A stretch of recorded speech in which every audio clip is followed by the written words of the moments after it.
Hey, welcome back to another episode of Total Disruption. I am Dr. Jake Clendenning, and on behalf of the Michael Libercci, we're here with Melissa. I'm hopefully going to get it right because I've been really good at butchering names this morning. Liesenfelt. Very close. Marissa with an R instead of an L. I called it Melissa. You Yeah. got the hard See, part. You got my last name. I got the hard part. I was so Yeah. focused on the last name that I completely butchered the first name. My Yep. apologies. It is But not the that's first time. welcome to live TV.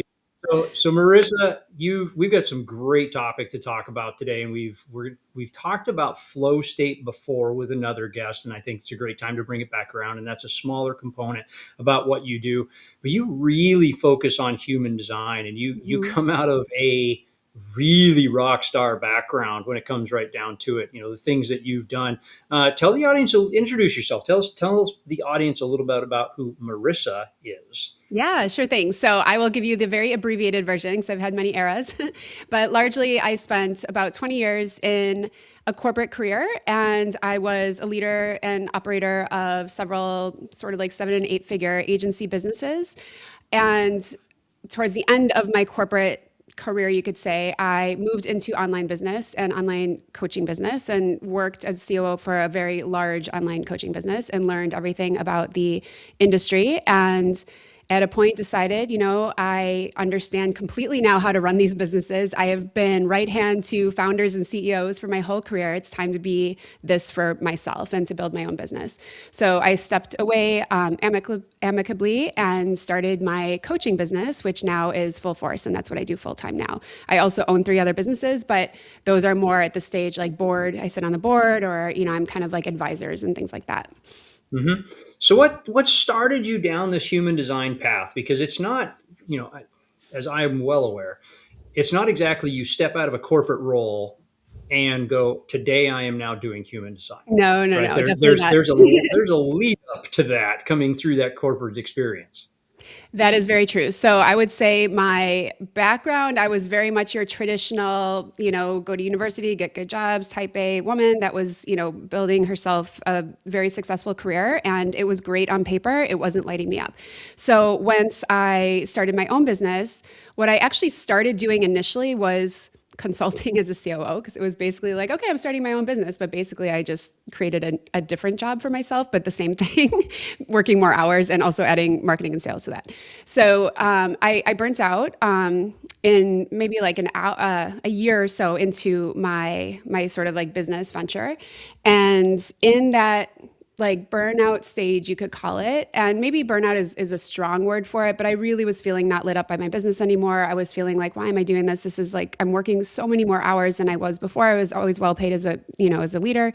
Should I be going back? But then this pull was like, no, don't do it. Like you did this, like stick with it. You can figure this out. And in a few months that I actually kind of just took a little bit of a break and thought, I need to recalibrate. I need to figure out what this looks like. It was actually an ad that got served to me. I was on Instagram one night and I saw an ad for a human design blueprint. I had done my human design before. I already knew it. I had, looked into it, but then sort of forgot about it a little bit. And this ad sort of randomly pulled me back in and it pulled me into this sort of like rabbit hole of research. And as I was researching my own human design, I was realizing how much of my business I had built to work against the way I'm actually designed to succeed, be magnetic, and be powerful in this world. And it gave me so much, I guess, hope that it's like, okay, I just need to make some pivots here. I just need to reframe how I'm doing this. I need to build my business around me and my unique needs and my unique design. And once I did that, everything changed. I suddenly lit back up. I now have a completely different offer suite. I am no longer consulting. I'm 100% in coaching, which is exactly what I wanted to do, and selling out retreats and getting, booked on stages. And it's like, as soon as I made these tweaks, everything just sort of blew up. Okay, so I got so many questions, but Okay. of where I want to go down now, different routes to go. So I'm going to back into this one. You said I'm no longer doing consulting, I'm coaching. Give us a short, like, I love that particular little piece because I completely agree with that one. So, like, give us the quick description of the difference between the two. Yeah. So what I considered consulting in my world was going into businesses and really rolling up my sleeves and getting into the execution, similar to what I was doing as a COO, but just doing it for more people at once, which is, to be honest, more stressful for me. So consulting in my mind was really kind of getting into the trenches more, whereas coaching is it's actually coaching slash mentorship, but I'm really staying at the founder level. I'm giving them advice and guidance around what to do with teams and systems and those things, but I'm not actually rolling up my sleeves and doing them myself. I'm more guiding, but in that sort of mentorship process, what often happens, and this is one of my superpowers, is I see that 50% or sometimes less of the problem is actually strategy. And there's this like other 50% of the problem that is more kind of like subconscious blocks or like issues that the founder needs to work through and things like that. So I can see both and I can help them with both and I can use my intuition to kind of figure out what they need in a moment and really help them build their business and make significantly more income by upgrading their identity and upgrading their strategies and how they're thinking about things and unblocking them on the things that might be keeping them from being more visible or things like that. So Yeah. that is how I define coaching in my world. Love that. Love that. And it's always been the difference between the simple one for me has always been consulting is I'm going to tell you what to do. I'm going to Yeah. figure it out. I'm going to go do it. Coaching is I'm going to help you own it. I'm going to help Yes. you self discover to some degree so you can own the accountability of that.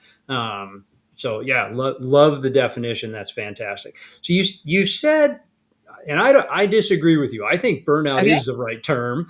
Okay. Quite honestly, Yeah. I don't think it's too harsh to say that in any aspect because we hit it, right? We hit it as CEOs, we hit it as founders, we hit those spots, and I don't think we should sugarcoat it. I think we should call it what it is. It's burnout. We've hit the wall, man, Yep. and we're not going to finish the marathon. So I'm totally okay with that. And with that, so you said you had done your human design before. You Hmm. knew what it was, and Hmm. yet you were still marching down the path that you started on, to go to university, do the CEO, have the big job, and you just shifted into, well, it's now my company instead of somebody else's. But you weren't following your human design Right. until an Instagram ad of, and I'm not downplaying Yeah. Instagram. Don't It's call me yeah. on that one. So But what yes. there where were you like in a space in your world in your life, because we all have to get to a place to where we've got to be the right person the right time, Yes. for to hear the message. You've taken it before you understood it. I mean, this must have been a little bit like ringing a bell Yes. around, oh geez, I've marched down that same path again. What space were you in when you saw that ad that you were just, okay, I'm going to research it now, I'm going to do it right? Well, one of the very specific things. So I was in a place of, I was just in complete nervous system dysregulation. I was fearing what would happen if I pull back, but I also knew, pull back and thus my income would decrease. But then I also knew I needed to pivot away from what I was doing, but then I was making myself wrong for that and saying, you just need to stick with something. Why are you pivoting? Like, it was like this whole cocktail of things happening in my brain. But largely all of it making me feel dysregulated and making myself, making myself feel guilty and wrong for wanting to pivot out. And, it was this whole psychological thing. So when I saw this ad, I'm like, you know what, let me look at my blueprint again. The very first thing I saw, there's many dimensions to your blueprint. So type is your biggest thing. And what I saw, I'm a manifesting generator. And basically a manifesting generator is literally designed to make magic money impact through pivoting. Like it is what I'm absolutely supposed to do is kind of follow what is lighting me up in a moment and not be afraid to pivot, because the pivot is actually how I create that success. So when I saw that, it just sort of gave me, I guess, a little solace in knowing, okay, you're making yourself feel guilty, but this is literally how you're designed to move. You are designed to pivot. Don't make yourself wrong for it. Let's see what happens when you actually lean into that. That was like one sort of like, that's like a tip of the iceberg, and there was many more things like that I realized I needed to adjust in how I was operating to be more in my strengths. And once I did that, the results were so different. I immediately came out of that like funk I was in.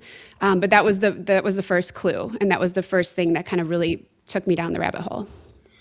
Love that. And we've got to hit that space of just we've got to be willing to accept, hey, this is what it is. So now understanding that that is your thing. So let's kind of go tactical with the audience a little bit on this. Okay.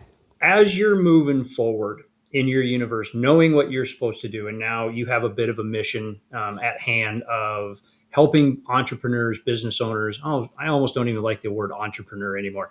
Doesn't it feel overused? I Yeah, just it kind of does. spit it It out does. right there a little bit. But helping business owners, whatever size business that they're in, these founders, these different people, understanding what their human design is so that Mhm. they're not hitting that burnout stage, so that you can roll through your business with wild success, doing what you're designed to do. And I'll give everybody the easy example of this. I'll pick on myself a little bit for this on this. I am not designed to play in the NBA. Okay. I am not 6'6" tall. I am lacking about a foot of that in there. I am not designed to play in the NBA. If my dream was to go, if I'm pushing down this basketball area and trying to do that, I'm just going to constantly be frustrated. It's not going to work out. I'm not going to land where I'm supposed to be. Right? That's just not what I'm designed to do. So when we're talking about human design, we're talking about all aspects, right? There's physical aspects that you're designed to do certain things physically. Absolutely true. We are all designed for something very specific to do physically. We can do anything we want to do. I absolutely believe that's possible. But the reality is, in a spiritual and a business and a mental space as well, we are designed for something specific. So, understanding it and harnessing the power of that human design is so critical, and that's been your vision and your mission about what you're doing now within your company. So what, like, walk us down the path, right, of a business owner. Let's say I've hit the wall, and I everybody knows I use the wall all the time because it's a marathon thing. Yep. um, I've hit the wall, and in order for me to push past the wall as a business owner, what's kind of your strategy? What's the first step, aside from, we're gonna take the assessment. We're going to figure out what our human design is. Obviously, that is the first step. How do they understand it? How to even read those results? Yeah, so I actually have created my own interpretation of their blueprint so they can understand how it applies to an entrepreneur. But the step by step, there's a few things I look at. Largely, the first thing I educate them on, and this is something I'm a strong believer in, is we have been very conditioned to operate from the front part of our brain, and that's how we know how to strategize and make decisions. But actually, our whole body is very intelligent. So if you're able to tap into other aspects of your global intelligence as a human, you are going to be way more powerful. So I kind of explain that concept. We go into their type. There are, several types in the human design system. And for some, like me, my strength is actually in getting lit up by things that are coming into my field, and it sparks an idea, and then I pivot and I move towards it, and that's how I create magic. For some people, they are more meant to kind of be more consistent, and they set a longer goal, and they're meant to like kind of work linear in a linear fashion like towards that goal. For some people, they're the actual instigators of new ideas, and there's only actually a small percentage of the world that actually is a true instigator of brand new novel ideas, and that's where their magic is, right? So we go over what their type is and how they create their magic. And then there's another dimension, which is the next step, which is how can you tap into more than just your brain to understand like what is right or wrong for you, like what's aligned for you or not aligned for you. And there's, again, different people are designed differently here as well. For me, I'll get literally a gut feeling about something, like it's a yes or a no. I'll get that immediate hit. And sometimes we get the no, but we pursue it anyway because it's like, oh, but it makes sense, or there's some logical reason. But again, that's our mental like override happening when your body is actually telling you this is not a yes for you, or this other thing is a yes for you. And the more you actually listen and follow those yes and no impulses, for somebody that's designed like me, for instance, the more I'm actually going to guide myself towards successful ventures and the things that are right for me.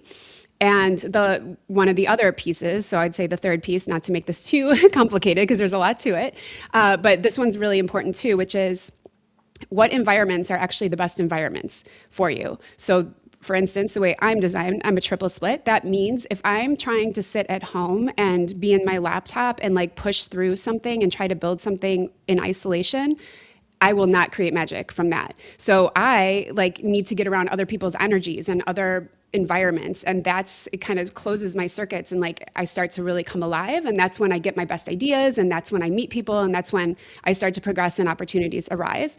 And then for some people, they would actually do better being at home and kind of being more in a cave type environment. So there's all these different dimensions, but when you follow what's meant for you, all of a sudden, like, and I've lived this experience, so I am such an advocate. It's suddenly the opportunities are just coming your way. You are more magnetic. You're getting invited to stages. You're getting invited to things because people want to be in your energy because you're maximized. You're really like at your optimal state. All right, and I love all of that. So I want to talk about the yes, no, the input space Mm-hmm. because I absolutely, for me, it looks like road signs, right? As you're driving down the road, there are going to be road signs. Now we know when you're getting towards burnout as a business owner, we're stubborn. Plain and Yep. simple. We are stubborn. This is my path. This is my goal. I picked it January 1 and I wrote it down. So therefore I'm going to do it by God. How do Yes. we how do we shift? How do we, especially you as a coach, how do we help business owners shift to start paying attention to the yes and the no, the road signs of being able to actively and organically listen to what the universe is telling us, listen to what the opportunities are supposed to be, and not what our written down on paper goals says it, we have to march that way directly. I mean, largely it's educating them. So with all my clients, I educate them on them. Like we actually sit down and do a deep dive together, and I really help them understand what to look for and what this feels like for them, and how they're designed and all these things. And then they just start to put it into practice, and they start to see, like, how does this feel in the real world for me? And once you're tuned in, it's like one of those things where your raz is going to pay attention to certain things and not certain things, but once you understand what to pay attention to and what to look out for, you start to see it. And I've had clients go from like 20K months to like 80K months just by literally implementing these systems for their own self of like how to decide what to pursue and not to pursue, and how to use their energy the right way, and how they're designed. I mean, it really truly can make a difference very, very quickly. So once they start to see the momentum and they start to see this actually works, then they really go all in with it, and they really change the way they make decisions, and they change the way they use their energy and all those things, so that they really can be optimized for what's coming their way. But it's largely about education and repetition, and just thinking about this day to day, and seeing what is in your environment and making sure that you're actually paying attention. Yeah, you got to get your reps in. So for the acronym, it's been a minute since I've heard anybody use that one. So I want to make sure the audience knows about it. And it's there's a certain school of thought that this comes out in. So define RAS for us. Yeah, so it is your reticular activating system, and essentially your brain is incredibly smart, and it knows, you're at any given point, even sitting in your own house, there's millions of data points that your brain is actually taking in at a time. And it filters all these data points for what it deems to be important to you based on your belief system and based on, what you are consciously trying to pay attention to. So the example that everyone gives all the time for this is, let's say you're going to buy a car, and you decided on a certain model of this car now. And now that this model of this car is in your brain, suddenly you're seeing it all over the road. Whereas like you never paid attention to that before. It's not because it wasn't there. Your brain wasn't filtering that as an important data point for you, but now it is. So now you're seeing this car everywhere. That's a simple example, but it's that theory. It's totally the right example. You talked about the amount of data we get beat with, and I guess I say it that way on purpose because and I don't know who or how. At some point, I'll figure this one out. The amount of actually did this research, but it's 40 million pieces of data at any given second are bombarding the human, are just crashing over you like waves, and we can take 140.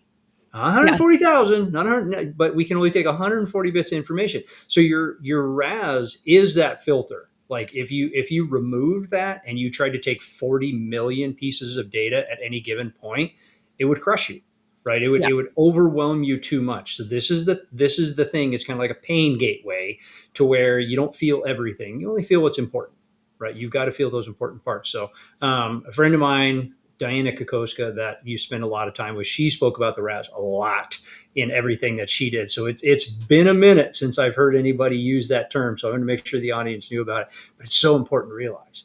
I mean, it's so critically important. So in our last few minutes here, now we're starting to, as a business owner, we're starting to understand we have a design. It's okay to not be all the things and all the stuff and do the stuff that burns us out. We can hire that out, and I talk about that all the time. Yes. If it's something that doesn't fuel you or build you up or bring you light, yeah, hire it out. Somebody else would love to do that and do the things that you love. So now we've got a business owner that's starting to organically move through the bumpers down the path of the yes or no's. They're starting to move that direction. What's their next step? How do they keep moving on this path? Yeah, I mean, largely then it always comes back to action, right? Like taking the right action, but now you are taking action on things that are very aligned for you and you're understanding what your best environments are for opportunities and those things. So let's say like for me, for example, like I am not designed to be a very big audience broadcaster. I am designed for intimacy. So my offer right now is my flagship offer is it's a mastermind where I can get very intimate with my clients. And yes, it's a group, but I'm able to really be the most powerful coach I can be in that type of setting, which is far better for me than trying to maybe have a digital course out there or something like that. That's actually not what I'm best optimized for. So it then becomes about figuring out what you're best optimized for, creating that flagship offer around that, around your unique design, and then really taking action to build that out. And, then of course it's all the things that we all know about entrepreneurship, which is marketing and sales and all those things, but it's doing it in a way that's far more aligned. And it feels so much better when you're doing things that actually feel good to you versus trying to force yourself down a path that feels like a chore. Yeah, absolutely true. And it does. It can absolutely feel like a chore. So, like, pivoting is scary. For you to be, that's your math, that's your absolute superpower, is your ability to pivot. A lot of people, that's not it. And what they're going to find is particularly if you're shifting, and we're seeing this a lot in is being called the second act right now, in a generation that's getting ready to retire from a job, but Right. they're like, I'm not done doing stuff. I got to figure out what I want to do, and they'll go grab something, but it may not necessarily be their passion project. And to your point, you left one job and then created yourself a job doing the exact same thing. Yeah. Once you step into that space, right? And I don't want to pick on the older generation because younger generations are just as stubborn when it comes right down to it. I have daughters; they're just as stubborn. I want to be clear on that. As you're coming into that space of, now I understand what I'm supposed to be doing, but the thing I am doing makes me money, and that's Yeah. what I have to keep doing. How do we man, that's a ton of confidence that we've got to gain. How do we make that step comfortable? I hate that word, but how do we do it? Yeah. Well, it also doesn't have to be this, flip of a light switch situation where you just turn off something and try to turn on something else and, make it happen in an instant. So I work with a lot of clients through pivots and what we map out a strategy for that. Like what makes sense? How can we start to twilight this thing that you have while we're building the thing that you want and create that kind of transition time? We decide like what are you dipping into reserves to help you with this? Are you not? Does it need to be fully, coming from cash flow? Then we need to figure that out. So it becomes a business challenge, but the challenge is about how do we transition you out of this and into this instead of saying it can't happen or that's never going to happen or I'm too scared to do that or whatever. We actually work towards making it happen and taking the actions that will make it true. And depending on the person, it's going to look different. Some people can stop and say, you know what, I'm going to live on my savings for 6 months while I build this out, and I'm okay to invest that way. Some people are like, nope, I need to keep the cash flow going. So cool, then we'll work that out. But we make sure that we're getting them sorted into their next chapter.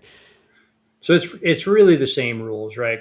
There's Yeah. no one job fits all for all people, plain and simple. And there's no one size transition plan that's going to move you from what you're doing to what you really love and can make the biggest impact in the world on. So I love that. All right, Marissa, how do we reach you? What do you got going on? We want to make sure the audience can get a hold of you, so that they can start to make these changes. Yeah, so I actually have something special for your listeners, for anyone that is interested in this. I have what is called your magnetic power codes. And what that is it's taking human design and translating your design into 12 codes that are important for an entrepreneur, such as your visibility strategy and, sales and how you find clients and things like that. And I'm offering this for free for your clients or for your listeners at magneticpowercodes.com/total disruption. Magneticpowercodes.com/total disruption. Marissa, thank you so much. How do we find you on Instagram? People need to follow you. Yes, it is at Marissa Leeson. There you go. Pretty easy. All right. This Pretty. has been an awesome conversation. I am very grateful for the opportunity today. I'm probably going to go take the assessment just because it's been a minute for me too. So it'd be interesting to see if anything has changed and if I'm not following the path I should be on. So anything in closing, Marissa?